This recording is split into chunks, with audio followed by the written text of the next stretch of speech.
صدارتی بحث میں ڈونلڈ ٹرمپ سے شکست کھانے والے جو بائیڈن کی زبان مسلسل لڑکھڑا رہی ہے۔ If people choose to use the tools, we have the medicines coming along that can. امریکی صدر جو بائیڈن اپنی عمر کے اس حصے کو پہنچ گئے ہیں جہاں سمجھ بوجھ جواب دے جاتی ہے، زبان لڑکھڑانے لگتی ہے، اور جب اس عمر کو پہنچنے والا شخص امریکہ جیسے ملک کی سربراہی کر رہا ہو تو اس کے ایک ایک لفظ پر نظر رکھی جاتی ہے۔ Did you get a picture of the dogs? I tell you what, did you see the message they sent? They said they miss you. I miss you. 81 سالہ جو بائیڈن اپنی طویل عمری، نقابت اور غیر حاضر دماغی کے باعث آج کل سوشل میڈیا پر زہر بحث ہیں۔ حال ہی میں صدارتی بحث میں ڈونلڈ ٹرمپ سے شکست کھانے والے جو بائیڈن کی زبان مسلسل لڑکھڑا رہی ہے۔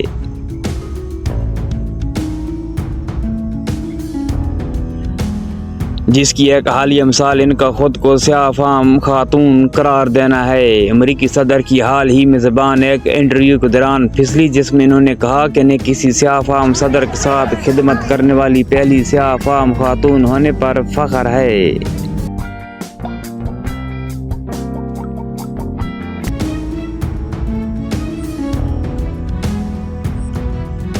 انہوں نے فلاڈیلفیا کے ویرڈ ریڈیو اسٹیشن کو انٹرویو کے دوران اپنی نائب صدر کملا ہیرس اور سابق صدر براک اوباما کا ذکر کرتے ہوئے اپنے الفاظ گڈ مٹ کر دیے۔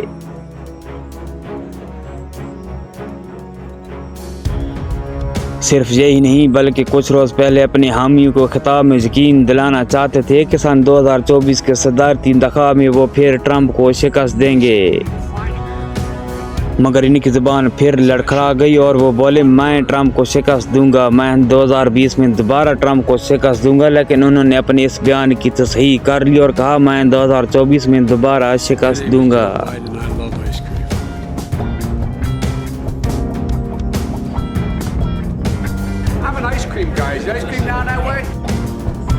بائیڈن کیمپ کی جانب سے صدر کے بے ترتیب الفاظ، بیہودہ جملوں اور خالی گھورنے پر متعدد وضاحتیں پیش کی ہیں جن میں جیٹ لیگ، سردی اور نااہل معاونین شامل ہیں۔